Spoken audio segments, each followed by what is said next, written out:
नमस्कार दोस्तों, मैं Sandeep Sharma, x Indian air force ESP Einstein science planet से NCERT साइंस क्लास 8 के लिए जो नई बुक क्यूरियोसिटी लॉन्च हुई है उसका चैप्टर नंबर 6 के डिटेल क्वेश्चन आंसर हम अभी करने जा रहे हैं। इससे पहले हम प्लेलिस्ट थ्योरी की भी as well as question answer की भी डिस्क्रिप्शन में ऐड कर दी है। डिस्क्रिप्शन में चेक कर सकते हैं, as well as right hand side uppermost corner पे आप चेक कर सकते हैं। आज हम चैप्टर नंबर 6 के 18 क्वेश्चन करेंगे। 5 वो क्वेश्चन जो probe and ponder first page पे दे रखे हैं आपकी क्यूरियोसिटी के लिए। वो आपको लिखने नहीं हैं, आपकी क्यूरियोसिटी के लिए बस चैप्टर में ऐड किए हुए हैं। वेयर एज 13 क्वेश्चन वो जो चैप्टर खत्म होने के बाद दिए हुए हैं। आज हम सभी 18 क्वेश्चन करेंगे। पहला question, Why are winds stronger on some days than on other? आपने देखा होगा बेटा, किसी दिन कोई हवा नहीं चल रही, बिल्कुल शांत है। किसी दिन नॉर्मल जेंटल ब्रीज चल रही है, लेकिन किसी दिन कभी कभी ऐसा दिन भी आता है बहुत ज़बरदस्त स्टॉर्म, थंडर स्टॉर्म या फिर साइक्लोन टाइप आ जाए, बहुत तेज़ हवाएं चलने लग जाती हैं। ऐसा क्यों है? winds are stronger on some days than on others mainly due to the difference in air pressure. Main reason बेटा एयर प्रेशर के कारण रहेगा, which are influenced by the several factors. कौन कौन से फैक्टर्स हैं समझते हैं। पहला बेटा सबसे इंपॉर्टेंट प्रेशर डिफरेंस ही रहेगा। As I already told you, pressure difference सबसे बड़ा रोल अदा करेगा। Winds is caused by air moving from high pressure area to low pressure area. आपको पता होना चाहिए बेटा, दो एरियाज़ हैं, जैसे मैं एग्जांपल में भी आपको बताया था थ्योरी पढ़ाते वक्त। मान लिया दिल्ली है और रोहतक है, तो दिल्ली और रोहतक के बीच में अगर प्रेशर डिफरेंस रहा, दिल्ली में बहुत हाई प्रेशर है, रोहतक में बहुत कम प्रेशर है, तो क्या होगा बेटा, हवा बहेंगी। एयर प्रेशर के कारण बहुत ज़्यादा हवा बहेंगी। द ग्रेटर द डिफरेंस, जितना डिफरेंस ज़्यादा होगा, the greater the difference called the pressure gradient, जिसको बोला गया है स्ट्रॉन्गर द विंड, उतनी ही हवा तेज रहेगी। For example during a storm और cyclone the pressure changes rapidly causing fast winds. Cyclone वगैरह के दौरान बेटा, स्टॉर्म वगैरह के दौरान आपने देखा होगा प्रेशर चेंज बहुत तेज़ी से प्रेशर चेंज होता है, कॉजिंग फास्ट विंड्स। एक बात बताओ, आपको कैसे पता चलेगा, IMD इंडियन मेट्रोलॉजिकल डिपार्टमेंट को कैसे पता रहता है कि हाँ अभी मुंबई में बहुत तेज़ हवाएं आने वाली हैं, साइक्लोन आने वाला है, स्टॉर्म आने वाला है? वो यही बेटा प्रेशर डिफरेंस कैलकुलेट करते रहते हैं कि अगर प्रेशर डिफरेंस ज़्यादा रहा तो उतना ही तेज़ हवाएं चलेंगी। Second is temperature difference. Second main reason रहेगा इसके लिए temperature difference. Sun heats the earth unevenly. सूरज धरती को गर्म तो करता है, लेकिन कैसे? अनइवनली, बराबर नहीं करता हर जगह, कहीं कम कहीं ज़्यादा, कहीं कम कहीं ज़्यादा, डिपेंडिंग ऑन इट्स लोकेशन, कि आप अर्थ में कहाँ रह रहे हो, वहाँ का वेजिटेशन कैसा है, वहाँ की मिट्टी है, पानी है, क्या चीज़, कई चीज़ों के ऊपर डिपेंड करेगा। Creating areas of warm and cool air, जिससे वार्म और कूल एयर के डिफरेंसेस आते रहेंगे। वार्म एयर राइजेस, हम जब चैप्टर पढ़ा था बेटा तो हमने देखा था, मान लिया दिस इज़ द अर्थ का सरफेस है, यहाँ से सनलाइट टकराई, जब सनलाइट यहाँ टकराएगी बेटा तो इस एरिया में बहुत ज़्यादा गर्म हो जाएगा, ये एरिया गर्म हो जाएगा, और जब गर्म होगा तो जो यहाँ के पास में जो हवाएं हैं वो गर्म होके ऊपर जाएंगी, गर्म हवाएं ऊपर जाएंगी। वार्म एयर राइजेस, गर्म हवा ऊपर जाएगी, and cool air rushes in creating wind. तो इस एरिया की मान लो हवाएं सारी ऊपर चली गई, तो लेफ्ट राइट जहाँ से भी वैक्यूम बन रहा है, इस एरिया में वैक्यूम बनता लगेगा क्योंकि गर्म हवा ऊपर जा रही है, तो लेफ्ट राइट हर जगह से हवाएं इसके अंदर घुसने की कोशिश करेंगी, हवाएं इसके अंदर घुसने की। Cool air rushes in creating wind, जिससे कि आपको, अगर आप यहाँ खड़े हो तो आपको लगेगा कि हवाएं चल रही हैं। ज्योग्राफी एंड लोकल फीचर्स, जैसे मैंने बताया था उस एरिया का ज्योग्राफी के ऊपर बहुत डिपेंड करेगा, और लोकल फीचर्स, वहाँ के लोकल फीचर्स जैसे माउंटेन्स, वैली, सी, लैंड, वहाँ पे पहाड़ हैं, ज़मीन है, वैली है, वो सब चीज़ें मैटर करेंगी कि वहाँ कितनी हवाएं चल रही हैं। For example sea breezes are common near coastal areas. Coast के आसपास, कोस्टल एरियाज जहाँ होगा ना बेटा, वहाँ आपको सी ब्रिज फील होगी। क्या दिल्ली में सी ब्रिज फील होगी? नहीं होगी। क्या मुंबई में होगी? हाँ सर होगी। क्यों? क्योंकि मुंबई कोस्टल रीजन में पड़ता है, समुद्र के किनारे है, तो समुद्र के किनारे आपको सी ब्रिज और लैंड ब्रिज की फीलिंग आएगी ही आएगी। During the day when land heats up faster than water. तो आपको इस एरिया में, कोस्टल रीजन में आपको सी ब्रीज फील होगी। अगर मैं लास्ट में कहूँ, इसको कंपाइल करूँ, winds are stronger when there is a larger pressure difference. अगर दो प्लेसेस के बीच में अगर प्रेशर डिफरेंस थोड़ा सा है तो जेंटल ब्रीज बहेगी, और अगर प्रेशर डिफरेंस ज़्यादा हो गया, एक का प्रेशर बहुत ज़्यादा और एक का प्रेशर बहुत कम है, तो वहाँ बहुत तेज़ी से हवाएं आएंगी, often caused by changing weather patterns, uneven heating और स्टॉर्म सिस्टम, या फिर स्टॉर्म सिस्टम भी आ सकता है। नेक्स्ट इज बेटा question number 2, why are water tanks usually placed at height.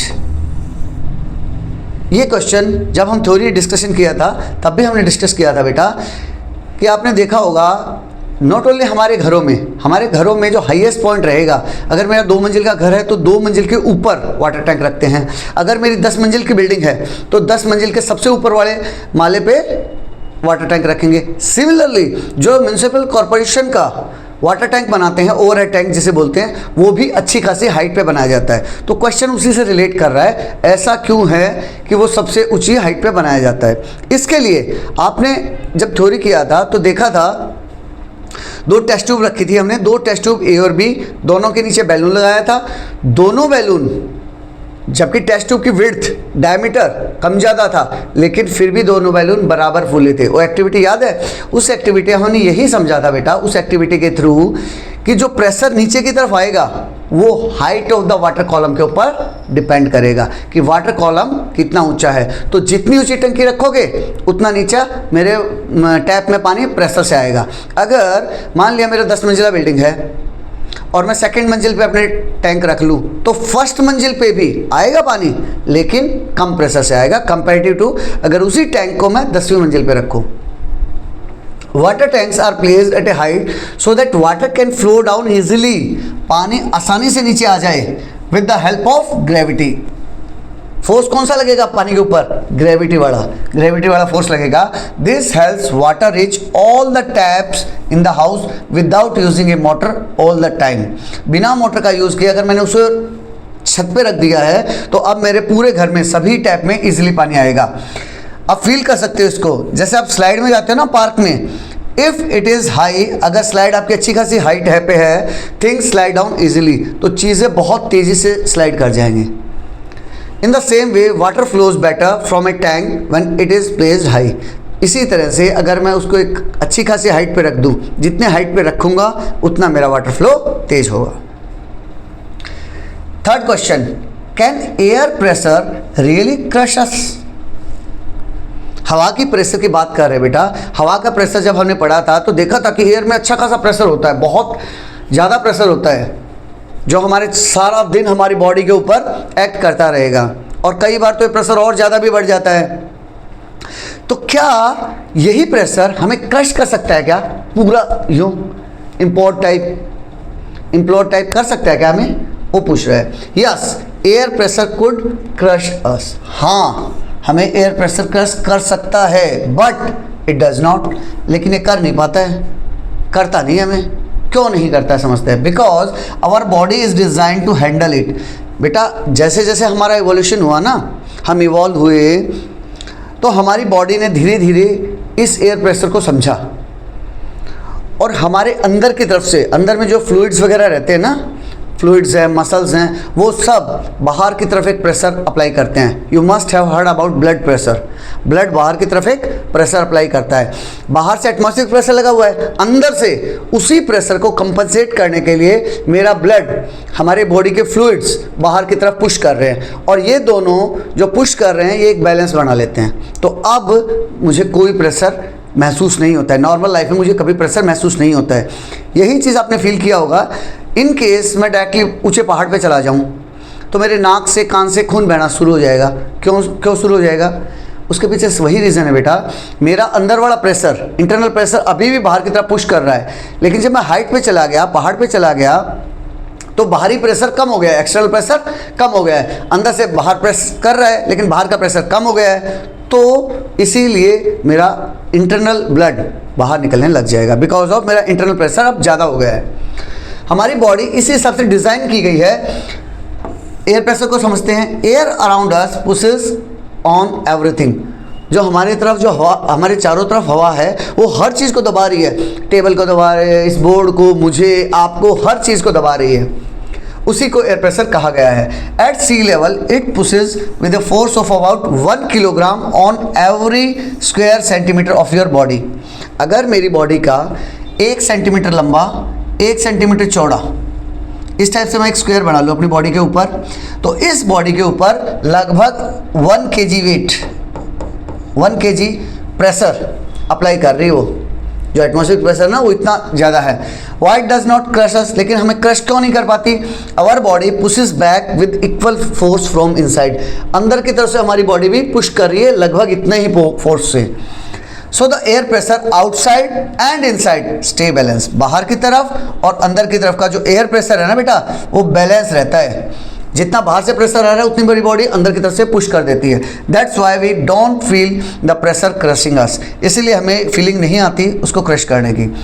Example के लिए, if you remove air suddenly from around a can, जैसे कि वैक्यूम में देखते हो, वैक्यूम में अगर मैं सडनली हवा को रिमूव कर दूँ, इट गेट्स क्रश्ड। वो बाहर की तरफ से इतना प्रेशर हो जाएगा, इन केस एक बोतल ली मैंने और किसी तरीके से वैक्यूम क्रिएट कर दूँ उसके अंदर की तरफ, उसकी सारी हवा बाहर निकाल दूँ, तो बाहर से जो हवा होगी ना बेटा, वो अंदर की तरफ उसको क्रश कर देगी। Because there is no pressure inside, अंदर कोई प्रेशर नहीं है to push back, but in our body air and fluid push back. लेकिन हमारी बॉडी में ऐसा नहीं हो पाता। हमारी बॉडी में हवा और फ्लूइड्स बाहर की तरफ पुश करके रखती हैं, जिससे कि हम सेफ रहते हैं। What causes storms and cyclone? हमने एयर के बारे में डिस्कशन कर लिया कि एयर कैसे होगा सर, प्रेशर डिफरेंस होगा, टेम्परेचर डिफरेंस होगा, ज्योग्राफी वगैरह के कारण हवाएं बहेंगी। स्टॉर्म और साइक्लोन, क्या ये भी? स्टॉर्म का मतलब होता है बेटा तूफान, हिंदी में बात करेंगे तूफान, और साइक्लोन का मतलब होता है चक्रवात, जिसमें इस टाइप से स्पाइरल फॉर्म में बहुत तेज़ी से तूफान आएगा। तो वो पूछ रहा है ये किस कारण से होंगे? Storm and cyclones happen because of big changes in air pressure and temperature. जैसे हमने हवाओं के बारे में समझा, एयर प्रेशर और टेम्परेचर बहुत इंपॉर्टेंट रहते हैं। सिमिलरली स्टॉर्म में भी और साइक्लोन में भी। इन शॉर्ट अगर मैं आपको समझाना चाहूँ बेटा, जो ब्रीज है, जेंटल ब्रीज चल रही है, उसी का थोड़ा एडवांस रूप विंड रहेगा। उससे और तेज़ अगर चलने लग जाएगी तो गस्टी विंड्स बोल देंगे, गस्टी विंड्स आ रही हैं। उससे और एडवांस हो जाएगा तो स्टॉर्म आ जाएगा, उससे और एडवांस हो जाएगा तो साइक्लोन होगा। उसका हायर फॉर्म्स है। आइए समझते हैं धीरे धीरे, ये तो बस बेसिक बता रहा हूँ आपको। स्टॉर्म तूफान क्या होता है? Caused when warm moist air rises quickly. जब आपकी जो गर्म हवा है और मॉइस्ट एयर जिसमें ह्यूमिडिटी है, अच्छा खासा वाटर कंटेंट है, वो राइजेस क्विकली, ऊपर की तरफ जाती है। ये जो गर्म हवाएं हैं वो ऊपर की तरफ जा रही है। एज इट राइजेस, जैसे मैं पहले भी डिस्कशन कर चुका हूँ, जैसे ये ऊपर की तरफ बढ़ेगी, cools air forms thick clouds and strong winds. ऊपर जाएंगे तो वहाँ पे वो कंडेंस हो जाएंगी, कंडेंस हो जाएंगे आपस में। जो वाटर वेपर्स है, वाटर मॉलिक्यूल्स हैं, वो कंडेंस होकर वहाँ क्या बना देंगे? क्लाउड्स बना देंगे और स्ट्रॉन्ग विंड्स बना देंगे। Sometime it brings rain, thunder, lightning and strong winds. तो स्टॉर्म में क्या होगा बेटा? उसके साथ में ऊपर गया, क्लाउड्स बन गया। अब यहाँ जो साइड की हवाएं हैं वो यहाँ तेज़ी से, यहाँ वैक्यूम क्रिएट हो गया, इस एरिया में वैक्यूम क्रिएट हो गया, तो साइड की हवाएं इसको कवर करने के लिए अंदर आएंगी, जो बहुत तेज़ होंगी, जो बहुत तेज़ होंगी, जिससे कि हमें स्टॉर्म की फीलिंग आएगी। Sometime it's bring rain. तो अब जब वो ऊपर से नीचे की तरफ आ रही है तो उसके साथ रेन आ सकता है, थंडरिंग आएगी। थंडरिंग क्या है?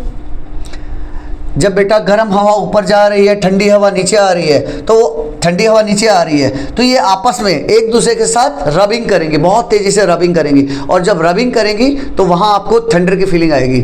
रबिंग करेंगी तो थंडर की फीलिंग आएगी। लाइटनिंग, लाइटनिंग क्या है? लाइटनिंग हम आगे समझते हैं। एंड स्ट्रॉन्ग विंड्स, और इसी हिसाब से स्ट्रॉन्ग विंड्स भी आएंगी। अब जैसे स्टॉर्म्स क्रिएट हुए, उसी टाइप से उसी का एडवांस रूप साइक्लोन है। Begin over warm ocean water. इसमें क्या है बेटा? नॉर्मल केसेस में आप ये देखोगे ओशियन वाटर के ऊपर ही साइक्लोन्स तैयार होते हैं। चक्रवात कहाँ तैयार होंगे? ओशियन वाटर के ऊपर। इसीलिए आपने देखा होगा बेटा, दिल्ली में, लखनऊ में, उधर साइक्लोन्स के इफेक्ट बहुत कम महसूस होंगे। वहाँ तक साइक्लोन पहुँचते पहुँचते बहुत कमज़ोर हो जाता है। वेयर एज गुजरात, महाराष्ट्र, केरला, वेस्ट बंगाल, इस टाइप के उड़ीसा, इस टाइप के एरियाज़ में आपको साइक्लोन रेगुलरली हर साल एक दो मिलते रहते हैं। क्यों? क्योंकि कोस्टल रीजन में कहाँ पैदा होते हैं? ये वार्म ओशन वाटर के ऊपर पैदा होंगे। Warm air rises, same concept रहेगा, warm air rises and leaves low pressure behind. गर्म हवा ऊपर उठ गई, पीछे क्या बचा? बहुत कम pressure, low pressure. Air rushes in to fill the low pressure area, side से सारी हवाएं बहुत तेजी से जाएंगी इस लो प्रेशर एरिया को कवर करने के लिए। But the earth rotation makes it spin in a circle. Storm में तो सेम यही हो रहा था। साइक्लोन में क्या होगा? जो अर्थ ऐसे घूम रही है, जो अर्थ ऐसे घूम रही है, तो वो इन हवाओं को in spite of going state नहीं जाने के बजाय यही हवाएं स्पाइरल फॉर्म में जाएंगी, यूं यूं यूं, इसके अंदर इस टाइप से जाएंगी। और ये जो स्पाइरल एक्शन बन रहा है इसको कोरोलिस इफेक्ट बोलते हैं बेटा, वो अभी नेक्स्ट क्लासेस में हम समझेंगे। वो spin in a circle, this spinning system grows bigger. Starting में थोड़े से स्टार्ट होता है, फिर ये बड़ा होता जाएगा और बड़ा होगा, फॉर्मिंग ए साइक्लोन, और बड़ा होगा और लास्ट में साइक्लोन बन जाएगा with strong winds and heavy rains. बहुत तेज़ी से हवाएं चलेंगी और बारिश, अच्छी खासी बारिश होगी। लेकिन इंटरेस्टिंग पॉइंट क्या है? इंटरेस्टिंग पॉइंट ये है, जो आई ऑफ द साइक्लोन, जो सेंटर पार्ट है, वो बड़ा शांत होता है। इतना तूफान घूम रहा है चारों तरफ, लेकिन बीच में उसके शांति लेके जा रहा है, उसमें ज़्यादा डिस्टर्बेंस नहीं होती है। की इंग्रेडिएंट्स फॉर साइक्लोन, तो साइक्लोन तैयार करने के लिए आपको क्या क्या चीज़ चाहिए? सर वार्म सी वाटर चाहिए था। सी वाटर के ऊपर ही तैयार हुआ? हाँ सर, वार्म सी वाटर चाहिए था। एयर प्रेशर कम चाहिए था, इस जगह पे एयर प्रेशर बहुत ही कम होगा। मॉइस्ट एयर, हवा कैसी होनी चाहिए? मॉइस्ट। अगर मॉइस्चर नहीं होगा बेटा, मॉइस्चर नहीं होगा तो ऊपर जाके वाटर कंडेंस कैसे होगा? अगर उसके अंदर मतलब ह्यूमिडिटी नहीं है, वाटर वेपर्स नहीं है, तो ऊपर जाके कंडेंसेशन नहीं हो पाएगा। अर्थ का रोटेशन जो साइक्लोन के लिए सबसे ज़रूरी है। अभी तक ये क्या था? स्टॉर्म था। जैसे ही अर्थ के रोटेशन का मैंने तड़का मार दिया उसके अंदर, तो क्या बन गया? अर्थ रोटेशन के कारण वो अब एक साइक्लोन की फॉर्म में आ गया है। इन शॉर्ट अगर हम कहें, storms are caused by rising warm air and low pressure. Storm कैसे प्रोड्यूस हुए बेटा? राइजिंग वार्म एयर और लो प्रेशर के कारण, which create strong winds and rain, जिससे कि विंड्स आई और रेन आई। Cyclone are just much bigger, उसी चीज़ को अगर और बड़ा कर दूं और स्ट्रॉन्गर स्टॉर्म्स और अर्थ का रोटेशन ऐड कर दूं तो क्या बन जाएगा? साइक्लोन बन जाएगा। This is the last question of probe and ponder part. जो probe and ponder first page पे दिया है ना बेटा, उसका लास्ट क्वेश्चन है, if the earth stop rotating would cyclone still form. Last question में हमने डिस्कशन किया बेटा कि अर्थ का रोटेशन से कोरोलिस इफेक्ट तैयार हो रहा था। जब अर्थ घूम रही थी तो हवाएं भी उसके साथ घूम रही थी। नॉर्दर्न हेमिस्फीयर में एंटी क्लॉकवाइज होंगी, साउदर्न हेमिस्फीयर में क्लॉकवाइज घूमेंगी। तो वही पूछ रहा है कि अर्थ घूमना बंद कर दे तो क्या साइक्लोन फिर भी बनेंगे? क्वेश्चन समझ आ गया कि अगर अर्थ को मैं, जो रोटेशन हो रहा था अभी तक, अर्थ को मैंने रोक दिया, एक जगह स्टेशनरी खड़ा कर दिया, तो क्या अब भी साइक्लोन फॉर्म होंगे? नो, एक बड़ा सा no. Cyclone would not form the way they do now. ऐसे नहीं बनेंगे जैसे अभी बन रहे हैं। समझो लाइन को, cyclones would not form, cyclones नहीं बनेंगे। कैसे? The way they do now, जैसा वो अब बनते हैं वैसे नहीं बनेंगे। क्यों नहीं बनेंगे? Cyclone spin because of a force called the Coriolis effect. इस इफेक्ट के कारण बेटा साइक्लोन स्पिन करते हैं, which is caused by the earth rotation, जो कि अर्थ के रोटेशन के कारण होता है। The Coriolis effect makes winds curve. Coriolis effect के कारण ही हवाएं, जो हमने देखा था ना बेटा, वो ऐसे घूम रही थी, हवाएं ऐसे घूम रही थी, वो चीज़ जो कर्व आया ना, which causes storm to spin, जिससे कि वो स्पिनिंग एक्शन स्टार्ट हुआ clockwise in the southern hemisphere and counter clockwise in the northern hemisphere. मान लिया बेटा ये अर्थ है, ऊपर वाला पोर्शन कौन सा है? Northern hemisphere. नीचे वाला पोर्शन कौन सा है? Southern hemisphere. तो आप देखोगे जो साइक्लोन्स जब क्रिएट होते हैं ना, तो अगर वो नॉर्दर्न हेमिस्फीयर में है तो काउंटर क्लॉकवाइज, उल्टा, काउंटर क्लॉकवाइज मीन्स इस टाइप से, यूँ घूमेगा, और साउदर्न हेमिस्फीयर में वो क्लॉकवाइज यूँ घूमेगा, क्लॉक की डायरेक्शन, क्लॉक ऐसे ही घूमती है ना, और काउंटर क्लॉकवाइज इस टाइप से घूमेगा। If the earth stop rotating, लेकिन अगर घूमना बंद कर दे, there would be no Coriolis effect, तो कोरियोलिस इफेक्ट नहीं होगा, so winds would not spin into the cyclone. तो अब हवाएं इस हिसाब से नहीं जाएंगी, हवाएं सीधी एंटर मारेंगी, यूं सीधी एंटर करेंगी। What would happen instead? तो होगा क्या? You might still get strong winds, आपको strong winds मिलेंगी, स्टॉर्म भी मिलेगा from rising warm air and low pressure, but they would not be spin in the circular cyclone shape, जो circular चक्रवात जिसको बोलते हैं ना, चक्रवात, उस शेप में नहीं मिलेगा। They would be more like straight line winds और नॉन रोटेटिंग स्टॉर्म्स, जैसे मैंने बताया ना बेटा, इस टाइप की सीधी हवा चल रही होगी, इस साइक्लोन टाइप फीलिंग नहीं आएगी। इन शॉर्ट मैं कहूँ तो अगर स्पिन नहीं होगा तो नो साइक्लोन, तो साइक्लोन्स नहीं बनेंगे। The earth rotation is essential for cyclones to form and spin, तो अर्थ का रोटेशन जरूरी है साइक्लोन्स बनाने के लिए और उसे स्पिन कराने के लिए। साइक्लोन तो बन जाएगा, साइक्लोन मतलब स्ट्रेट विंड्स बनेंगी, चक्रवाती विंड नहीं बनेगी। इसके साथ हमारा प्रोब एंड पॉइंटर खत्म हो रहा है। अब हम चैप्टर के लास्ट पोर्शन, जहाँ चैप्टर खत्म होता है ना, वहाँ 13 क्वेश्चन दिए हैं बेटा, उन पे चलेंगे जो बहुत इंपॉर्टेंट रहेंगे। इनको बेटा अच्छे से नोटबुक में नोट कर लीजिएगा, और ये इंपॉर्टेंट है। Choose the correct statement. Look at figure 6.21, vessel R is filled with water. R में उसने यहाँ से यहाँ पानी डाला बेटा, इसमें पानी डाल रहा है। When pouring of water is stopped, जब मैंने पानी डालते डालते रुक गया, the level of water will be, अब मैंने यहाँ से पानी डालना शुरू किया बेटा, तो पहले क्या होगा, यहाँ पानी भरेगा, फिर जैसे ही देखो ये इंपॉर्टेंट चीज़ है, जो ये कनेक्शन है ना बेटा इन तीनों वेसल्स के बीच में, वो एक ही हाइट पे है। तो आपको क्या लग रहा है, जैसे ही मैं पानी यहाँ बढ़ाऊंगा तो ये पानी यहाँ से क्रॉस करके इधर जाएगा और यहाँ से इधर जाएगा, इसी हिसाब से बढ़ेगा। तो जैसे जैसे यहाँ बढ़ेगा, सिमिलरली वो उसी लेवल में तीनों में लगभग एक जैसा ही होगा। तो पूछ रहा है लेवल पी में सबसे ज़्यादा होगा क्या, या क्यू में सबसे ज़्यादा होगा, या फिर आर में होगा?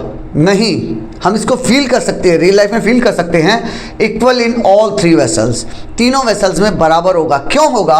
According to the principle of communicating vessel. जो ये वेसल कम्युनिकेट कर रहे हैं ना, एक ही लेवल पे आके कम्युनिकेट कर रहे हैं, इस कारण से बेटा एक ही लेवल पे होगा। Answer will B D. A rubber sucker M is pressed on a flat smooth surface and an identical sucker N is pressed on a rough surface।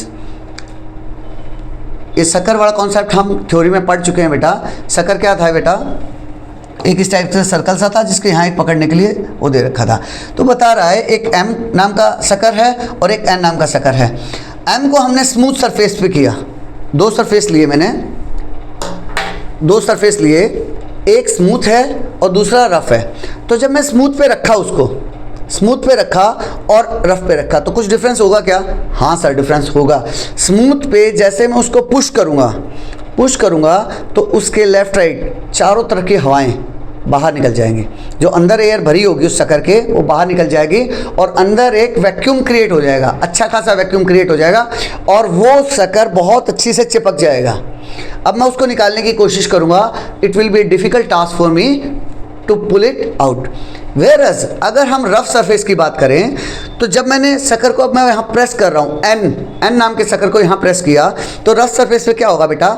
सारी हवाएं बाहर नहीं निकल पाएंगी। क्यों? क्योंकि इसके अंदर बहुत सारी इरेगुलरिटीज़ हैं। तो जहाँ से भी थोड़ी सा भी गैप होगा नीचे की तरफ से, वहाँ से हवाएं अंदर जाती रहेंगी और वहाँ वैक्यूम क्रिएट नहीं हो पाएगा, तो अच्छे से पकड़ नहीं कर पाएगा। वही कॉन्सेप्ट है। तो क्या आपको लग रहा है both M and N will stick to their surface? क्या स्टिक कर पाएंगे? नहीं कर पाएंगे sir. Both M and N will not stick? क्या दोनों नहीं स्टिक करेंगे? नहीं सर, एम तो स्टिक करेगा लेकिन एन नहीं करेगा। एन क्यों नहीं करेगा बेटा? क्योंकि उसका सरफेस कैसा था? रफ सरफेस था। और रफ सरफेस में क्या होता है? हवाएं फिर भी बाद में साइड से, इधर से उधर से, कहीं ना कहीं से एंटर करती रहेंगी और इसीलिए अंदर वैक्यूम क्रिएट नहीं हो पाएगा। So answer will be C. Third part of the first question, a water tank is placed on the roof of a building at a height h. एक बेटा हाइट के ऊपर रखा हुआ है, जैसे हम डिस्कशन कर चुके हैं, to get water with more pressure on the ground floor.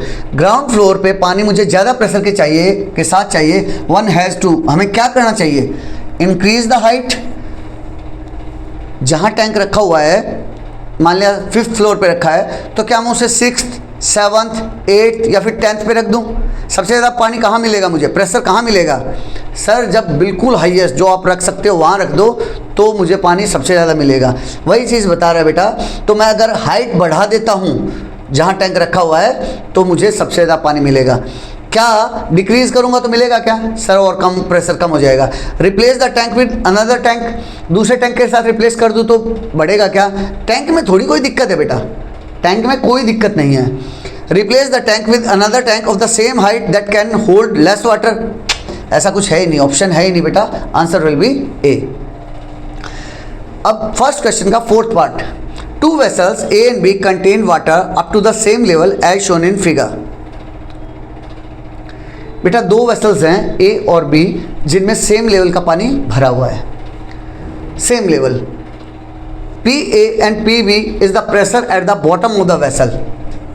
यहाँ पे इस जगह पे पी ए अप्लाई हो रखा है बॉटम के ऊपर और इसमें पी बी अप्लाई है। F and F B, F A and F B is the force exerted by the water at the bottom of the vessels A and B. जैसे यहाँ प्रेशर अप्लाई हुआ उसी type से बेटा force भी एक apply हो रहा होगा, उस फोर्स को उसने नाम दिया F A and F B. 2 pressure apply हो रहे बेस के ऊपर, बेस की बात कर रहा है, साइड्स वगैरह की बात नहीं कर रहा है। मेक इट वेरी क्लियर, मैं फिर से कॉन्सेप्ट बता रहा हूँ। तो अभी पूछ रहा है कि प्रेशर में क्या रिलेशन होगा, फोर्स में क्या रिलेशन होगा। फिर से एक बार क्वेश्चन को समझ लीजिए। 2 वेसल्स लिए, एक पतला वेसल है, एक चौड़ा वेसल है। जो लेकिन हाइट दोनों में बराबर है, लेवल बराबर है, लेवल दोनों में बराबर रखा है उसने। तो पूछ रहा है क्या जो ए वाला है उसमें भी कोई प्रेशर अप्लाई हो रहा होगा, जिसे मैंने नाम दे दिया पी ए। सिमिलरली बी में एक प्रेशर अप्लाई हो रहा होगा बॉटम के ऊपर, उसे पी बी नाम दे दिया। सेम ऐसे ही F A and F B, force on A, force on B. तो अब पूछ रहा है इनके बीच में क्या रिलेशन होगा। बेटा एक बात बताओ, हमने जो एक्टिविटी किए था, 2 सेम इसी टाइप से 2 टेस्ट ट्यूब लिया था। 2 टेस्ट ट्यूब में एक का डायमीटर चौड़ा था जैसे बी में है और एक का डायमीटर पतला था। दोनों के नीचे बैलून लगाया था, एक्टिविटी याद है? उसी एक्टिविटी में आपने देखा जो प्रेशर डिपेंड करेगा कि दोनों बैलून्स में हवा कितनी भर रही है, दोनों में बराबर थी, दोनों में बराबर थी, इट मीन्स दोनों में प्रेशर बराबर था। तो सर मुझे ये तो पता चल गया उस एक्टिविटी के थ्रू कि प्रेशर तो बराबर रहेगा दोनों में। सर ये वाला भी हो सकता है, ये वाला भी हो सकता है, ये नहीं हो सकता और ये भी नहीं हो सकता। अब आगे प्रॉब्लम फंस गई, क्या फोर्स भी बराबर होगा? एक ऑप्शन दे रहा है फोर्स बराबर होगा, तो कुछ बच्चे इसको टिक कर देंगे, कुछ बच्चे इसको भी टिक कर देंगे। बोले सर प्रेशर बराबर है तो फोर्स भी बराबर है। नहीं, प्रेशर और फोर्स में क्या रिलेशन था? प्रेशर और फोर्स में क्या रिलेशन था बेटा? Pressure is equal to force applied per unit area. Pressure क्या था? Force applied per unit area. तो अगर मैं कहूँ कि P A is equal to F A divided by area of A, similarly अगर मैं कहूँ P B is equal to F B, force applied by B on the bottom divided by area of B. यहाँ area of B है, B का मतलब B नहीं है, area. तो एक बात बताओ बेटा, क्या तुम्हें फील नहीं हो रहा कि अगर दोनों ये बराबर हैं, प्रेशर बराबर हैं, तो मैं इन दोनों को बराबर रख देता हूँ। अगर ये दोनों बराबर हैं तो ये दोनों भी बराबर हैं। ठीक है sir, F A divided by area of A is equal to F B divided by area of B. मैं इसको एरिया ऑफ बी लिख रहा हूँ, ठीक है, आप इसको फील कर पाओ, ताकि एरिया ऑफ बी लिख दिया अब मैंने यहाँ। तो अगर ये दोनों बराबर हैं तो मुझे दिख रहा है कि एरिया ए का ये वाला एरिया, ये इतना सा एरिया ये वाला कम है सर, और एरिया ऑफ बी ज़्यादा है। ये कम है और ये ज़्यादा है। अगर ये कम है तो मैं इसको मान लो एग्जाम्पल के लिए इसको इसकी जगह 1 रख दूं और इसकी जगह 2 रख दूं, तो जब मैं इसको क्रॉस मल्टीप्लाई करूंगा तो क्या मुझे एफ बी ज़्यादा नहीं मिलेगा? मिलेगा सर। तो इस तरह से मुझे पता चला कि फोर्स ऑन बी वाले के ऊपर फोर्स ज़्यादा होगा। क्यों ज़्यादा होगा? क्योंकि सर देखो ना कितना सारा पानी है, कितना सारा पानी है और इसके ऊपर लगा रहा है, तो force on B will be more. तो आंसर विल बी बी। हमारा इसका आंसर क्या आ जाएगा? B. Second part, state whether the following statements are true और फॉल्स। ट्रू और फॉल्स दिया बेटा। Air flows from a region of higher pressure to a region of lower pressure. हमेशा होता है बेटा, नॉट ओनली एयर, पानी भी। जहाँ ज़्यादा पानी होता है वो कम की तरफ बहेगा, ग्लेशियर से नीचे की तरफ आता है ना जहाँ पानी कम है। सिमिलरली यहाँ वोल्टेज का भी ऐसे होता है। इलेक्ट्रॉनिक्स में हम बात करते हैं तो वोल्टेज भी, जहाँ वोल्टेज ज़्यादा होती है वहाँ कम वोल्टेज की तरफ आएगा, तभी तो आपका फ़ोन चार्ज हो जाता है। सिमिलरली यहाँ भी बेटा हाई प्रेशर से लो प्रेशर की तरफ हवाएं बहेंगी। Second, liquid exert pressure only at the bottom of a container. एक लिक्विड डाला मैंने, तो क्या सिर्फ और सिर्फ ये बॉटम के ऊपर प्रेशर अप्लाई करता है क्या? नहीं सर, ये तो आप गलत बता रहे हो। हमने एक एक्टिविटी की थी, थ्योरी के टाइम में हमने एक एक्टिविटी की थी जिसमें हमने 4 छेद किए थे ऐसे, एक इधर, एक आगे की तरफ, एक पीछे की तरफ। तो उस हर में से पानी निकल रहा था, यूँ पानी निकल रहा था और बराबर निकल रहा था। अगर वो एक हाइट पे है तो पानी बराबर निकल रहा था। पानी बराबर निकल रहा है, it means side of the walls के ऊपर भी प्रेशर अप्लाई होता है। लिक्विड में अगर मैं टैंक की बात करूं, एक पानी का टैंक है तो उसमें बॉटम पे तो अप्लाई होगा ही होगा, साइड वॉल्स पे भी प्रेशर अप्लाई होगा, तो वो हो जाएगा सही। Means liquid exert pressure only at the bottom. इसने बोला है ओनली एट द बॉटम, नहीं सर ये फॉल्स है, इसने इसलिए हमने इसको फॉल्स कर दिया। Third question, weather is stormy at the eye of a cyclone. मैंने साइक्लोन के बारे में बताया था ना बेटा, जो यूं घूम रहा था, उसमें जो सेंटर पोर्शन था, उस सेंटर पोर्शन में जिसे हमने आई ऑफ द साइक्लोन बोला था, वो बहुत शांत है। पूरे एरिया में तबाही मचा रखी है, लेकिन अंदर से महाराज जी बिल्कुल शांत बैठे हैं। तो eye of the cyclone is very much शांत, और शांत था तो इसको मैं फॉल्स कर दिया। Fourth, during a thunderstorm it is safer to be in a car. Thunderstorm के दौरान क्या मुझे कार के अंदर बैठना चाहिए? वो मेरे लिए सेफ रहेगा क्या? बेटा याद कीजिए, जहाँ वो स्टॉर्म थ्योरी पढ़ी थी हमने, वहाँ उसने एक दिखा रखा था, वो यूं करके बैठा हुआ था बच्चा। उसने अपना एरिया मिनिमम कर रखा था, किसी पेड़ के पास, किसी छतरी के पास नहीं बैठेगा, लेकिन अगर उसे कार या बस मिल जाएगी तो वहाँ वो सेफ रहेगा। क्यों रहेगा सेफ बेटा? क्योंकि कार या बस एक लोहे का डब्बा है, और लोहे का डब्बा और ज़मीन से कैसे कनेक्टेड है? वो टायर्स के थ्रू कनेक्टेड है।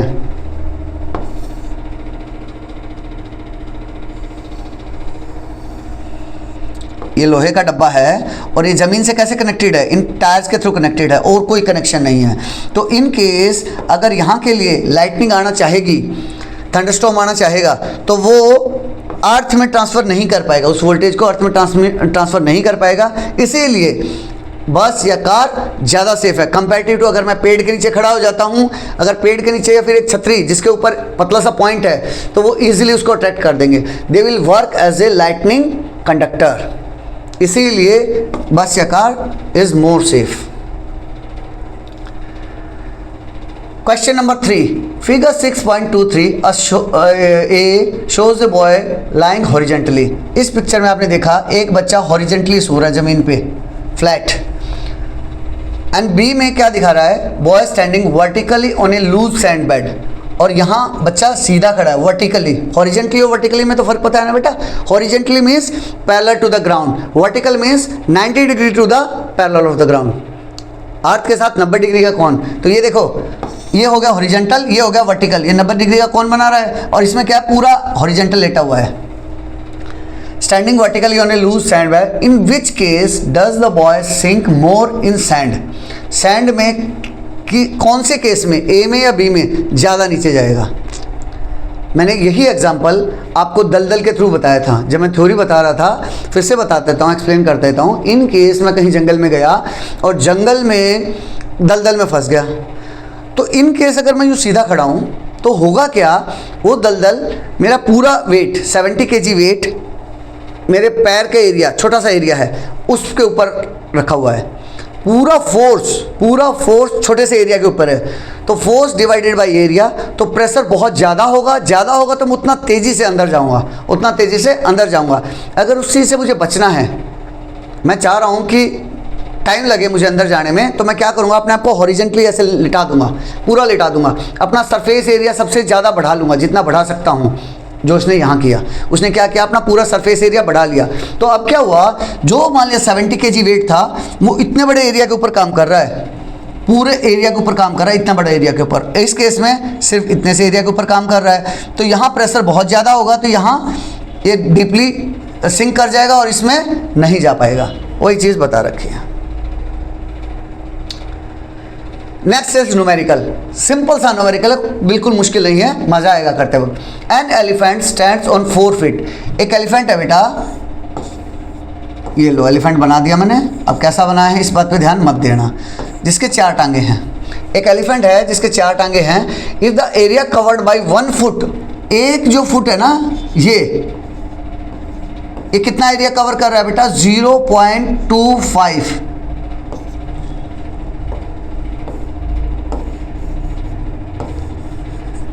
ये कितना कवर कर रहा है, 0.25 metre square. Calculate the pressure exerted by the elephant on the ground if its weight is 20,000 newton. अगर इसका वेट 20,000 न्यूटन है, इसका वेट कितना बताया बेटा, 20,000 न्यूटन, और पूरा का पूरा प्रेशर उसने कैसे एक्सर्ट किया है जमीन के ऊपर, 4 लेग्स के थ्रू, और हर लेग का एरिया कितना है, 0.25। तो अगर एक का 0.25 है तो 2 का 0.5 सर, 4 का sir 1 metre square. Total weight कितना है, 20,000, तो कैलकुलेट कर सकते हैं। वेट ऑफ द एलिफेंट कितना हुआ, 20,000 न्यूटन। यही तो फोर्स है, 20,000 न्यूटन। 1 फीट का एरिया कितना है, 0.25 मीटर, तो 4 का कितना होगा, multiplied by 4, that will come out to be 1.0 metre square. ये फोर्स है बेटा, ये एरिया है। प्रेशर कैलकुलेट कर सकते हो, सर कर सकते हैं, बहुत इजी है। कैसे, pressure is equal to force per unit area, तो फोर्स को एरिया से डिवाइड कर दो, वही हमने किया। प्रेशर कैसे कैलकुलेट किया, force per unit area, force को एरिया से डिवाइड कर दिया, आंसर किस में आएगा, 20,000 pascal. The pressure exerted by the elephant on the ground is 20,000 pascal. तो प्रेशर कितना होगा, 20,000 पास्कल हो जाएगा। Next is again a numerical. There are 2 boats A and B. Boat A has a base area of 7 meter square and 5 persons are sitting in it. बेटा 2 boat दिखा रखे हैं आपको। जो बोट A है उसका बेस एरिया, नीचे वाला एरिया, ये 7 मीटर स्क्वायर दिया है, और इसमें कितने लोग बैठे हैं बेटा, 5 लोग बैठे हैं। ये बोट A है। Boat B has a base area of 3.5 meter square and 3 persons are sitting in it. दूसरी बोट जो साइज में थोड़ी छोटी है, इसका बेस एरिया कितना है, 3.5 मीटर स्क्वायर, और 3 आदमी बैठे हैं इसमें। बोट B में कितने आदमी बैठे हैं, 3, और इसका बेस एरिया, नीचे का एरिया कितना है बेटा, 3.5 मीटर स्क्वायर उसका एरिया है। If each person has a weight of 700 Newton, 5 आदमी बैठे हैं, तो हर आदमी का वेट कितना बताया उसने, 700 न्यूटन। तो टोटल वेट कितना हो गया, 3,500 न्यूटन ए में। बी में कितने लोग बैठे हैं, 3 लोग, मल्टीप्लाइड बाय 700 न्यूटन, तो टोटल वेट कितना हो गया बेटा, 2100 न्यूटन। ठीक है, यहाँ तक समझ आया। Find out which boat will experience more pressure. इनमें से कौन सी बोट नीचे की तरफ ज़्यादा प्रेशर फील करेगी, ऑन इट्स बेस के ऊपर, एंड बाय हाउ मच, और कितना ज़्यादा, भाई कौन सी करेगी और कितना ज़्यादा करेगी। तो उसके लिए कैसे करते हैं बेटा, अब एक बात बताओ, हमें क्या कैलकुलेट करना है, प्रेशर कैलकुलेट करने का क्या फॉर्मूला है, सर प्रेशर का तो फोर्स पर यूनिट एरिया, तो मुझे क्या चाहिए, फोर्स चाहिए और एरिया चाहिए। तो फोर्स दिया है बेटा उसने, ये फोर्स रहा, ये एरिया रहा। इस टाइप से हमारा बोट ए का निकलाएगा, बोट बी के लिए ये फोर्स रहा, ये एरिया रहा, डिवाइड कर दो, निकाल लो। जैसे बोट ए में देखो बेटा, बेस एरिया कितना था 7 मीटर, आदमी कितने बैठे थे, 5 लोग बैठे थे सर, हर आदमी में कितना वेट था 700 न्यूटन था। 5 को 700 न्यूटन से मल्टीप्लाई करूंगा तो आंसर में क्या आएगा 3500 न्यूटन। फोर्स बोल दीजिए, वेट बोल दीजिए, एक ही बात है। प्रेशर कितना रहेगा, force divided by area. Force को जब मैं 7 से डिवाइड करूंगा तो बोट ए के ऊपर मेरा प्रेशर कितना आया, pressure on boat A is come out to be 500 pascal. Pascal क्या है, प्रेशर को मेजर करने की यूनिट। अब बोट बी में चलते हैं। बोट बी में बेस एरिया था 3.5, नंबर कितने बैठे थे, 3 लोग बैठे थे, हर आदमी में वेट कितना था 700 न्यूटन था। 3 को जब 700 से मल्टीप्लाई करेंगे तो टोटल वेट कितना आ जाएगा 2100 न्यूटन। फोर्स जो नीचे की तरफ काम कर रहा था 2100 न्यूटन, कितने एरिया पे काम कर रहा था, 3.5 मीटर पर स्क्वायर पे। तो प्रेशर जब मैं कैलकुलेट करूंगा तो force divided by area comes out to be 600 pascal. तो pressure on B comes out to be 600 pascal. अब क्वेश्चन क्या था कि किस में ज़्यादा था, तो आप कहोगे बोट बी में ज़्यादा था, क्योंकि ये 600 है, ये 500 है। और दूसरा पार्ट उसका क्या था, और कितना ज़्यादा था सर, 600 इसमें था, 500 इसमें था, तो बी में 600 माइनस 500 100 ज़्यादा था। वही आपने कैलकुलेट कर लिया कि 100 ज़्यादा था, और बोट बी में experience will more pressure. Next question, would lightning occur if air and clouds were good conductor of electricity. क्या लाइटनिंग होगी अगर एयर और क्लाउड्स दोनों गुड कंडक्टर ऑफ इलेक्ट्रिसिटी हो तो लाइटनिंग होगी क्या? Give reasons for your answer. अब ये समझो बेटा, लाइटनिंग क्या होती है। लाइटनिंग क्या हो रहा था, क्लाउड्स में आपको ध्यान होगा पॉजिटिव और नेगेटिव सेपरेट हो जा रहे थे। क्लाउड्स में ऊपर की तरफ पॉजिटिव आयन आ रहे थे और नीचे की तरफ नेगेटिव आयन। सिमिलरली अर्थ में भी पॉजिटिव आयन इस टाइप से डेवलप हो जा रहे थे। लाइटनिंग कब हो रही थी, जब ये यहाँ चार्ज इतना ज़्यादा डेवलप होता रहा, एक्यूमुलेट होता रहा, और जब उसको सहन नहीं कर पाया और बीच का जो एयर, जो कि अभी तक क्या थी, एयर क्या थी अभी तक, इंसुलेटर थी, वो इंसुलेटर गैप को जंप करके स्पार्क यहाँ पहुँचा देगा नीचे, तब आप कहोगे वो लाइटनिंग हो रही थी। तो क्वेश्चन ये है, जो एयर है और ये क्लाउड है, क्या ये दोनों कंडक्टर हों तो लाइटनिंग होगी क्या? बेटा एक बात सोचो, अगर ये कंडक्टर हों तो ये अलग अलग ही नहीं होंगे। अगर ये कंडक्टर हों तो ये आपस में ही घूमते रहेंगे, इधर से उधर, उधर से इधर, कभी ये बादल इस बादल में जाएगा, कभी इसका करंट इधर जाएगा।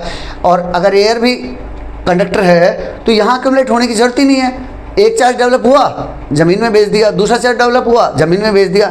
ये तो जब इंसुलेटर था तब धीरे धीरे धीरे धीरे चार्ज डेवलप होते गए और एक टाइम इतना आया कि हज़ारों वोल्ट यहाँ चार्ज डेवलप हो गया। तब जाके हम एयर के गैप को तोड़ पाए और वो एयर के को तोड़ते हुए लाइटनिंग ज़मीन के अंदर गई। तो समझते हैं कैसे। एक बड़ा सा नो लिखा है स्टार्टिंग में ही, बड़ा सा नो। अगर एयर और cloud good conductor of electricity हो तो लाइटनिंग नहीं हो पाएगी। Lightning would not occur if air and clouds were good conductor of electricity. अगर हवा के एयर और कंडक्टर अच्छे हों तो होगा क्या, इलेक्ट्रिसिटी तो लाइटनिंग नहीं हो पाएगी। कैसे नहीं हो पाएगी? Lightning occurs due to the buildup of electric charge. Electric charge के बिल्डअप होने से ही लाइटनिंग हो रही थी। जब क्लाउड्स में ये देख रहे हो पॉजिटिव और नेगेटिव बिल्डअप हो रहे थे, तभी लाइटनिंग हो रही थी। Since air is a poor conductor it resist the flow of charge. अभी तक क्या था, एयर कैसा था, इंसुलेटर टाइप था, पुअर कंडक्टर ऑफ इलेक्ट्रिसिटी था, वो अपने में से चार्ज फ्लो नहीं करने दे रहा था, इसीलिए तो चार्ज एक्यूमुलेट हुए। अगर वो अपने में से चार्ज करने देता तो चार्ज धीरे धीरे नीचे जाते रहते और इतना ज़्यादा voltage at A time spark नहीं बनता। Since air is a poor conductor, it resists the flow of charges between the clouds and the ground. This resistance allows charges to accumulate, increasing the potential difference. जिससे कि potential difference बढ़ा between the cloud and the ground. तो इसी कारण तो potential difference बढ़ा बेटा, ऊपर ज़्यादा हो गया, नीचे प्लस हो गया। When the potential becomes very high, धीरे धीरे potential इतना बढ़ गया, it overcomes the insulating property of air. जब वो इतना बढ़ गया तभी तो इंसुलेटिंग प्रॉपर्टी को तोड़ पाया। And discharge suddenly as a lightning bolt, और फिर वो तोड़ते हुए एक स्पार्क की तरह जंप किया और अर्थ में आया। लेकिन but if air and clouds were good conductor, अगर उसका दूसरा फेस समझो कि एयर और क्लाउड्स अच्छे कंडक्टर हो तो the charges would flow continuously, charge आराम से बहता रहेगा, जैसे ही चार्ज डेवलप हुआ नीचे आ गया, and freely between clouds, in between clouds and cloud and the ground. तो क्या होगा, विद इन क्लाउड भी मूव करता रहेगा, बिटवीन क्लाउड्स भी मूव करता रहेगा, और क्लाउड और अर्थ के बीच में भी मूव करता रहेगा, यानी कहीं भी चार्ज अक्यूमुलेट हो ही नहीं पाएगा। As a result there would be no sudden buildup of charge, buildup of charge होगा ही नहीं, सो नो सडन डिस्चार्ज, तो डिस्चार्ज भी नहीं होगा, एंड देयरफॉर नो लाइटनिंग, इसीलिए लाइटनिंग होगी ही नहीं। Next question, what will happen to the two identical balloons A and B, दो बैलून लगा रखे बेटा A and B, as shown in figure, when water is filled into the bottle up to a certain height, अगर एक height तक मैं इसमें पानी भर दूं तो इन बैलून के साथ क्या होगा, ये पूछ रहा है। Will both the balloon bulge, क्या दोनों बैलून बल्ज करेंगे क्या? हाँ सर, हमने वो एक्टिविटी में देखा था, ऊपर से पानी डाला तो दोनों बल्ज करेंगे, इसमें कोई डाउट नहीं है। नेक्स्ट क्वेश्चन, इफ यस, हाँ सर करेंगे। विल दे बल्ज इक्वली, क्या वो इक्वली बल्ज करेंगे? यहाँ थोड़ा डाउट आता है, चेक कर लेते हैं। If balloons A and B are at equal height, अगर ये दोनों एक ही हाइट पे हों तो डायग्राम को ध्यान से देखो, तो क्या एक हाइट पे दिखाई दे रहे हैं? हाँ सर दिखाई दे रहे हैं। अगर वो एक हाइट पे हैं and water is filled into the bottle, और पानी डाला गया, then both balloons will bulge, दोनों बैलून बल्ज करेंगे, and they will bulge equally, और इक्वली बल्ज करेंगे। क्यों समझते हैं। The pressure in a liquid depends on the depth from the water, liquid में प्रेशर किसके ऊपर डिपेंड करेगा बेटा? उसके ऊपर जितनी डेप्थ है ना, देखो यहाँ से लेके यहाँ तक पानी है, और यहाँ से यहाँ तक की जो डेप्थ होगी ना, यहाँ से यहाँ तक की जो डेप्थ होगी उसके ऊपर डिपेंड करेगा। हमने देखा भी था एक्टिविटी, जब हम थ्योरी पढ़ रहे थे तब हमने देखा था हाइट के ऊपर, height of the water column के ऊपर डिपेंड कर रहा था। वही चीज़ यहाँ बता रहा है, height of the water column के ऊपर डिपेंड करेगा, not on the position sideways, position sideways के ऊपर डिपेंड नहीं करेगा। मीन्स हम ये समझ रहे थे कि नॉट ओनली लिक्विड बॉटम के ऊपर तो प्रेशर करेगा ही करेगा, साइडवेज भी करेगा, और अगर दोनों साइड के वो जो होल्स हैं या जो बैलून्स लगा रखे हैं अगर वो एक ही लेवल पे हैं तो बराबर करेगा। हमने देखा था ना एक्टिविटी में, बराबर दूरी पे पानी जा रहा था, वही चीज़ यहाँ समझा रहा है। Since both balloons are at the same depth, both balloon same ही डेप्थ पे हैं, they experience the same water pressure, इसीलिए उनको सेम वाटर प्रेशर फील होगा। This equal pressure causes equal bulging in both the balloon, तो दोनों balloon में कैसी बल्जिंग होगी? इक्वल बल्जिंग होगी बेटा। Question 8, explain how a storm becomes a cyclone, explain करो एक स्टॉर्म जो तूफान है वो चक्रवात कैसे बन जाता है। एक अच्छा क्वेश्चन है बेटा, समझने में मज़ा आएगा। ये 2-3 क्वेश्चन बहुत प्यारे दे रखे हैं, साइक्लोन का फॉर्मेशन, थंडरस्टॉर्म का फॉर्मेशन, स्टॉर्म का फॉर्मेशन, अच्छा है, इसमें आपको मज़ा आएगा। तो इसमें पूछ रहा है कि स्टॉर्म साइक्लोन में कैसे बन जाएगा।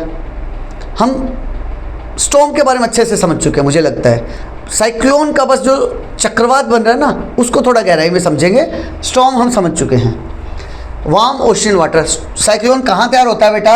गर्म समुद्र के ऊपर तैयार होगा बेटा, गर्म पानी होना चाहिए, और वो भी ओशनिक वाटर।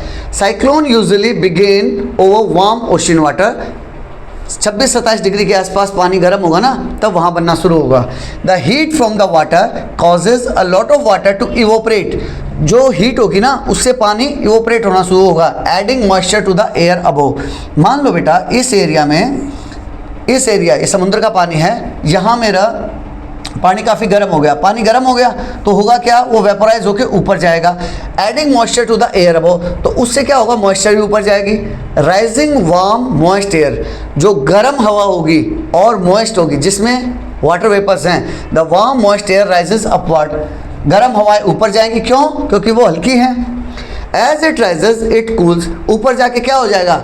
ठंडी हो जाएंगी और कंडेंस हो जाएंगी, और ये वाटर कंडेंस हो जाएगा, फॉर्मिंग क्लाउड्स, ऊपर क्लाउड्स बनने शुरू हो जाएंगे। दिस कंडेंसेशन रिलीजेस हीट, जो ऊपर जाके क्लाउड्स बने ना बेटा, ये कंडेंसेशन फिर से हीट रिलीज करेगा, और जो हीट रिलीज करेगा which makes the air even more warmer, और जो हवा होगी वो और गर्म हो जाएगी एंड राइज फास्टर, और तेजी से उठेगी, गर्म होगी ऊपर उठेगी, गर्म होगी ऊपर उठेगी, यही साइकिल चलता रहता है। ड्रॉप इन एयर प्रेशर, अब होगा क्या, जिस एरिया में ये सब चल रहा है, as warm air rises quickly, जैसे ही गर्म हवा ऊपर जाएगी, it leaves behind an area of low pressure, जैसे ऊपर गई तो यहाँ पे लो प्रेशर क्रिएट हो गया। क्यों? क्योंकि वहाँ अब हवा नहीं बची है, गर्म हवा होकर ऊपर चली गई है, तो वहाँ वैक्यूम टाइप क्रिएट हो गया, जिसे हम लो प्रेशर बोल सकते हैं। Surrounding air rushes in to fill this low pressure area, अब साइड से हवाएं आएंगी उसको कवर करने के लिए, साइड से हवाएं एंटर करेंगी उसको कवर करने के लिए। यहाँ तक हम स्टॉर्म फॉर्मेशन में समझा था, अब साइक्लोन कैसे बनेगा? साइक्लोन में बेटा क्या होगा, एक स्पाइरल एक्शन होता है। स्पाइरल मीन्स ऐसे घुमावदार, इसलिए तो उसको चक्रवात बोलते हैं, चक्र आता है, साइक्लोन बनते हैं। क्यों होगा?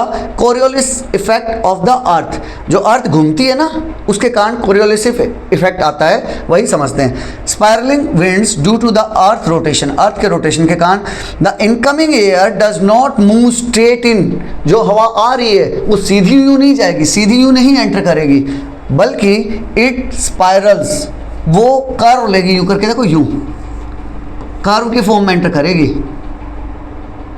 यूं कर्व की फॉर्म में एंटर करेगी, because of the Coriolis effect caused by the earth rotation के कोरियोलिस इफेक्ट के कारण। इन द नॉर्दर्न हेमिस्फीयर में विंड स्पाइरल एंटी क्लॉकवाइज। अगर हम अर्थ को ऐसे ग्लोब पे देखें बेटा और उसको दो पार्ट में डिवाइड कर लें, ऊपर वाला हिस्सा कौन सा होता है? नॉर्थ, नीचे वाला कौन सा होता है? साउथ। तो नॉर्थ वाले हिस्से में एंटी क्लॉकवाइज जाएगी, एंटी क्लॉकवाइज कौन सा होता है बेटा? ये वाला। और साउथ वाले हिस्से में क्लॉकवाइज, क्लॉक की तरह से मूव करेगी। जो कोरियोलिस इफेक्ट होगा ना वो इस टाइप से बिहेव करेगा। स्ट्रेंथनिंग ऑफ द साइक्लोन, अब साइक्लोन तैयार हो गया है, स्पाइरल एक्शन लेना शुरू कर दिया है। अब क्या होगा? साइक्लोन स्ट्रेंथन हो जाएगा और मजबूत होता जाएगा। If the ocean continues to supply warm moist air, अगर जो समुद्र है, जो ओशियन महासागर है, वो गर्म और गीली हवाएं देता रहा, द सिस्टम ग्रोज स्ट्रॉन्गर, और पानी उठाएगा और ऊपर जाएगा और गर्म होगा, ये इफेक्ट चलता रहेगा। The winds increases in speed, हवाएं स्पीड से बढ़ती जाएंगी, and a cyclone forms with a calm centre called the आई, और इस हिसाब से एक सर्कुलर पाथ में हमारा साइक्लोन तैयार हो जाएगा, जिसके सेंटर में, जिसे हम आई ऑफ द साइक्लोन कहेंगे, बिल्कुल शांत होगा। सोचो, है ना इंटरेस्टिंग? मतलब पूरे वर्ल्ड में तूफान मचा रखा है, इधर उधर पूरा ज़बरदस्त, और खुद के बीच में बिल्कुल शांति। Eye of the cyclone is very calm, वो बहुत शांत होता है। इन शॉर्ट हम समझें तो हमने क्या समझा? ए storm becomes a cyclone. Storm cyclone कैसे बनेगा? जब व्हेन वार्म, जब गर्म, मॉइस्ट एयर, गीली हवाएं राइजेज रैपिडली, ऊपर की तरफ उठेंगी, क्रिएट्स लो प्रेशर, उस जगह पे कम प्रेशर का एरिया बना देंगी, and is strengthen by the condensation of heat, और वो कैसे मजबूत होता जाएगा? हीट कंडेंसेशन से एंड स्पायरलिंग विंड से, जो कोरियोलिस इफेक्ट के कारण स्पायरलिंग विंड होगी ना, उसको और मजबूत करती जाएंगी, leading to a powerful rotating weather system over the ocean, और ओशियन के ऊपर एक वेदर सिस्टम ज़बरदस्त वाला तैयार हो जाएगा, जिसे हम साइक्लोन कहते हैं। Question number 9, in figure shows tree along the sea coast in a summer afternoon. Summer afternoon किस लिए दिया है बेटा? ये महसूस कराने के लिए, ये गर्मियों की दोपहरी है, दोपहरी मीन्स डे टाइम है। यहाँ बेटा वो वाला कॉन्सेप्ट यूज़ करेगा, सी ब्रिज एंड लैंड ब्रिज वाला, तो इसीलिए आपको महसूस करा रहा है कि डे टाइम की बात कर रहा हूँ और समर का सीजन चल रहा है। Identify which side is land, A और बी, एक्सप्लेन योर आंसर।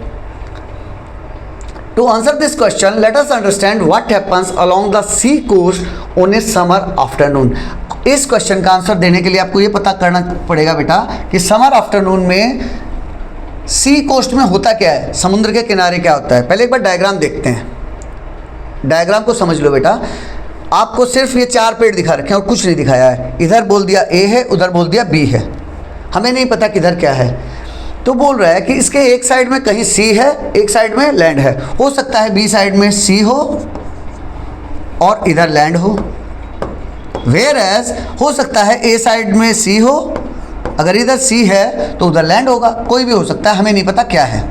हमें सिर्फ ये 4 पेड़ दिखाए हैं। उसके साथ एक बहुत अच्छी इन्फॉर्मेशन दी है, ये देखो पेड़ किधर झुके हुए हैं, इधर। इट मीन्स हवाएं इधर चल रही हैं।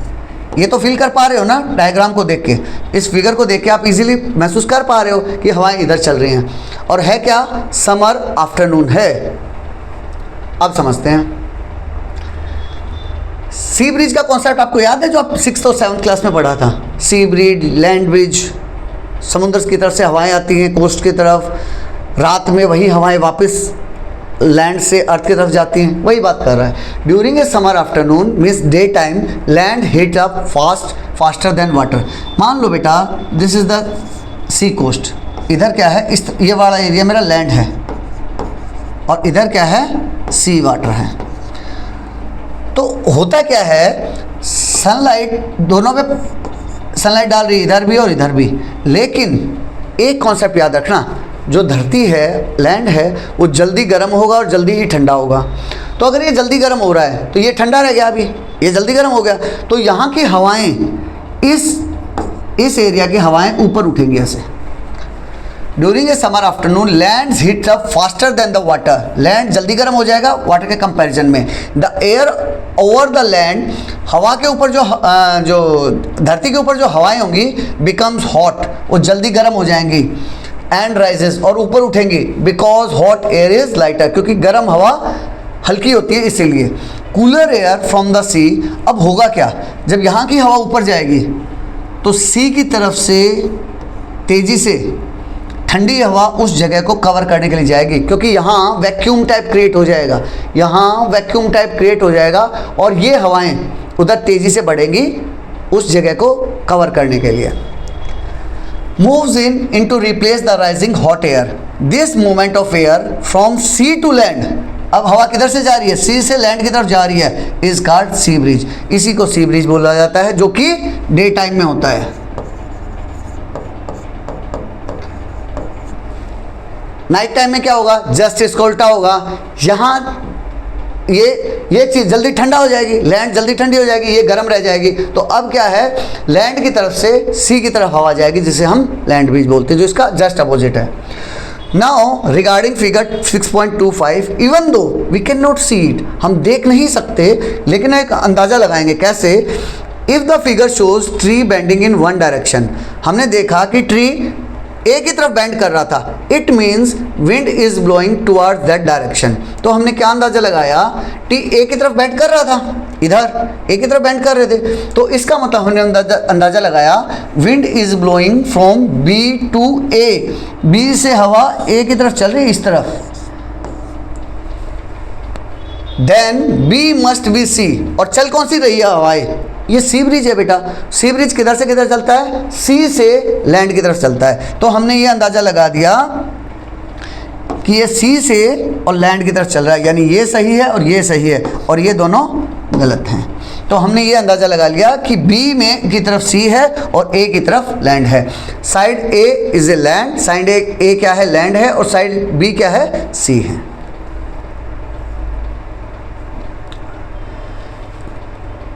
Question 10. Describe an activity to show that air flows from a region of high pressure to a region of low pressure. ये क्वेश्चन एग्जैक्टली सेम वर्ड्स के साथ हम थ्योरी में कर चुके हैं, आपको याद होगा, मैं बता देता हूँ। इस क्वेश्चन में पूछ कर रहा है कि एक ऐसी एक्टिविटी डिस्क्राइब करो जिसमें एयर फ्लो करती है हाई प्रेशर एरिया से लो प्रेशर रीजन की तरफ मूव करती है। बहुत ईजी है, हम कर चुके हैं बेटा, मैं आपको थोड़ा एक्सप्लेन कर देता हूँ। एक इस टाइप से मैंने स्टिक ली थी, स्टिक में 2 धागे बांधे, 2 धागों के साथ 2 बैलून बांध दिए, सेम हवा डाल के, इन्फ्लेटेड बैलून। अब इसके बीच में से मैंने फूंक किया, हवा मारी, एयर ब्लो किया। जब मैंने बीच में से हवा मारी और वो हवा यूँ बाहर की तरफ निकल गई, इस तरफ निकल गई, तो हुआ क्या, 2 बैलून थे, बैलून के बीच में मैंने फूंक किया, तो इनके बीच के एरिया जब हवा तेज़ी से निकल गई तो वहाँ लेस प्रेशर का एरिया क्रिएट हो गया। ये बैलून थे, मैंने हवा मारी तो लेस प्रेशर का एरिया क्रिएट हो गया।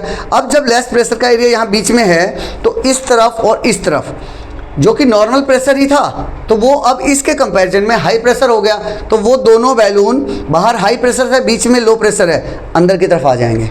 ये दोनों बैलून एक दूसरे की तरफ अट्रैक्ट होंगे, अंदर की तरफ आ जाएंगे। ये भी इधर आ जाएगा और ये भी इधर आ जाएगा। क्यों आ जाएगा? क्योंकि बीच में बेटा लो प्रेशर एरिया क्रिएट हो गया है और बाहर कैसा नॉर्मल प्रेशर था, लेकिन जैसे कि ये लो प्रेशर है तो उसके कंपैरिजन में बाहर ये हाई प्रेशर की फीलिंग देगा, बाहर हाई प्रेशर की फीलिंग देगा, इधर भी और उधर से भी। तो दोनों बैलून इस तरह से अंदर की तरफ आ जाएंगे। तो हम दिखा देंगे कि इस एक्टिविटी के थ्रू कि एयर जो है वो हाई प्रेशर से लो प्रेशर की तरफ मूव करती है। ये एक्टिविटी हम कर चुके हैं थ्योरी में। अब ये इंटरेस्टिंग है फिर से, जैसे हमने पढ़ा था साइक्लोन का, स्टॉर्म से साइक्लोन कैसे बनेगा, इसी तरह से क्वेश्चन नंबर 11 में पूछ रहा है what is a thunderstorm. Thunderstorm क्या है? Explain the process of its formation. इसका बनने की प्रक्रिया बताओ। बेटा एक बात बताओ, थंडरस्टॉर्म दो वर्ड से मिलकर बना है, स्टॉर्म और थंडर। ऐसा तूफान जिसमें थंडर की आवाज़ आने लगे, गड़गड़ गड़गड़ की आवाज़ आने लग जाए, उसे थंडरस्टॉर्म कहते हैं। स्टॉर्म का फॉर्मेशन हम डीप में समझ चुके हैं, थंडर और देख लेते हैं। तो अगर थंडर को और स्टॉर्म को हम मर्ज कर देंगे थंडरस्टॉर्म बन जाएगा, बहुत ईजी है। A thunderstorm is a type of weather जिसके अंदर क्या क्या होगा? थंडर होगा, गड़गड़ गड़गड़ की आवाज़, लाइटनिंग होगा, जो बिजली गिरती है वो, डार्क क्लाउड्स काले बादल, बारिश तो आएगी, समटाइम्स स्ट्रॉन्ग विंड्स और हेल, स्ट्रॉन्ग विंड्स आएगी और हेल आएगा। ये सब कॉम्बिनेशन बता रहा है बेटा किस चीज़ के? थंडरस्टॉर्म के। How does a thunderstorm form? अब क्वेश्चन है कि थंडरस्टॉर्म बनता कैसे है। स्टॉर्म कैसे बनता है याद है, बस उसमें थंडर और ऐड कर देंगे। स्टॉर्म बनने में हमने देखा था वार्म एयर राइज करेगी। एक गर्म दिन में क्या होगा? सन ग्राउंड को गर्म करेगा, ग्राउंड हीट करेगी उस हवा को जो उसके ऊपर है, और ये गर्म हवा जो कि गीली है goes up into the sky, ऊपर चली जाएगी, ऊपर जाके क्लाउड फॉर्मेशन कर लेगी, ऊपर जाके क्लाउड फॉर्मेशन कर लेगी और ठंडी हो जाएगी। The water in the air turns into tiny drops, जो हवा में जो छोटी छोटी बूंदे है ना, वो छोटी छोटी बूंदे बन जाएंगी, एंड मेक्स डार्क क्लाउड, और काले बादल बना लेगी। अब उसके बाद लाइटनिंग होगी और थंडर होगा। लाइटनिंग कैसे होगी? इनसाइड द बिग क्लाउड, एक बड़ा सा क्लाउड है बेटा, एक बड़ा सा क्लाउड है। The air moves around quickly, air बहुत तेज़ी से नीचे जा रही है, ऊपर जा रही है, उससे बहुत तेज़ी से मूव कर रही है। This movements creates electric charges, उस मूवमेंट से, उस रबिंग से इलेक्ट्रिक चार्जेस डेवलप हो जाएंगे। These charges cause lightning. हम देख चुके हैं जो चार्जेस डेवलप हुए तो ऊपर वो प्लस के चार्जेस डेवलप हो जाएंगे और नीचे की तरफ माइनस के चार्जेस डेवलप हो जाएंगे, और हमारी अर्थ पे भी पॉजिटिव चार्जेस डेवलप हो जाएंगे। जब ये चार्जेस बहुत ज़्यादा अक्यूमुलेट हो जाएंगे, बहुत वोल्टेज तैयार हो जाएगी, तो बीच के एयर बैरियर को तोड़ते हुए ये चार्ज नीचे जंप कर जाएंगे, आपस में मर्ज कर जाएंगे, जिसे हम लाइटनिंग बोलते हैं। These charges cause lightning. The sound of lightning, अब जो गड़गड़ गड़गड़ के साथ जो वोल्टेज नीचे आई उसे कहेंगे हम थंडर। ये है वो कहानी। The sound of lightning is called thunder. Along with the thunder, rain falls. After some time, heavy rain start कर जाएगी. Cold air comes down. अब जब रेन आएगी तो ठंडी रेन, ठंडा पानी नीचे आएगा. कोल्ड एयर कम्स डाउन, ठंडी हवाएं नीचे आएंगी with the rain. The storm slowly becomes weaker. धीरे धीरे अब जो स्टॉर्म हमारा तैयार हो रहा था अब वो कमज़ोर होता जाएगा, एंड इवेंचुअली और एट लास्ट वो रुक जाएगा, stop. In short, a thunderstorm happens when warm wet air goes up. जब गर्म गीली हवा ऊपर की तरफ जाएगी, मेक्स बिग क्लाउड, बड़े बड़े बादल बनाएगी, and causes lightning, thunder and rain. और जिससे होगा क्या? बिजली चमकेगी, थंडरिंग होगी और रेन पैदा होगी. Explain the process that cause lightning. Just अभी हमने यही तो किया है, लाइटनिंग का पूरा प्रोसेस समझा है, तो no need to go inside. हाँ, आप स्क्रीनशॉट लेना चाहें तो ले सकते हैं इसका, मैंने पूरा क्वेश्चन उसमें ऐड कर रखा है. लाइटनिंग में होगा क्या? कुछ नहीं बेटा, क्लाउड रब करेंगे, बिल्ड चार्जेस बिल्ड होगा. चार्जेस जब बिल्ड हो जाएगा तो उसके बाद चार्जेस अलग अलग हो जाएंगे. जैसे बैटरी में आपने देखा है, पॉजिटिव चार्ज ऊपर की तरफ हो गया, नेगेटिव चार्ज अलग हो गया. अर्थ के ऊपर भी ऐसे ही पॉजिटिव चार्ज डेवलप हो जाएगा, पॉजिटिव चार्ज अर्थ के ऊपर तैयार हो जाएगा। एट लास्ट जब वो वोल्टेज बहुत ज़्यादा हो जाएगी तो स्पार्क जंप कर जाएगा। When the difference between the charges become very large, जब ये जो दो चार्जेस नीचे पॉजिटिव था और क्लाउड में नेगेटिव था, जब ये बहुत ज़्यादा हो जाएगा, spark jump from the cloud, cloud से स्पार्क जंप करेगा, दिस स्पार्क इज लाइटनिंग। इसी स्पार्क को लाइटनिंग कहा गया है। It can go from cloud to ground, cloud to cloud और इनसाइड द सेम क्लाउड। अब ये लाइटनिंग हो कितने तरीके से सकती है? 3 तरीके से।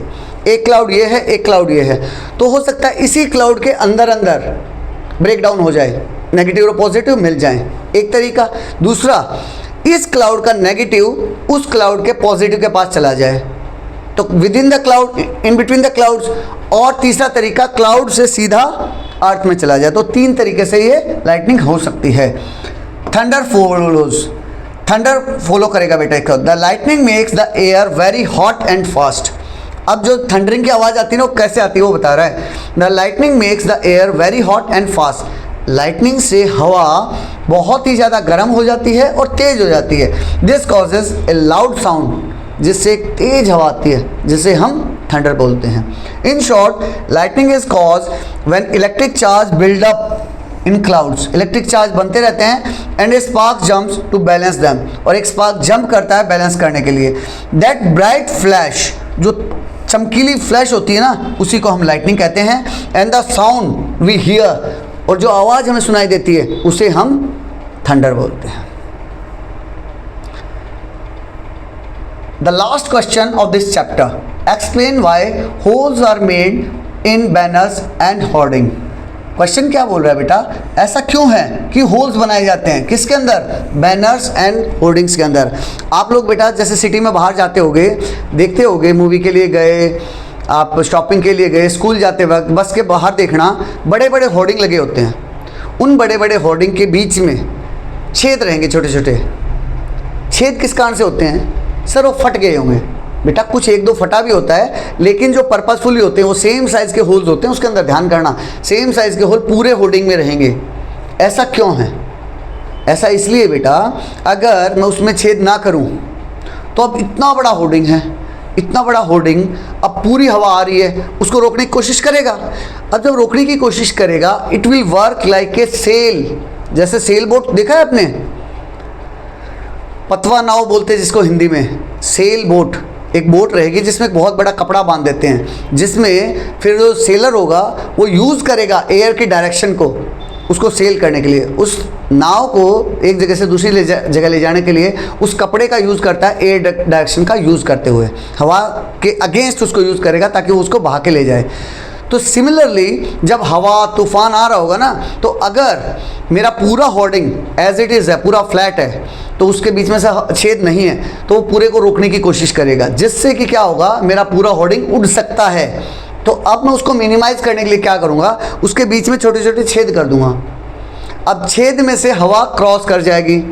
अब होर्डिंग उसको रोक नहीं रहा है। अब जब नहीं रोक रहा है तो होर्डिंग मेरा सेफ है।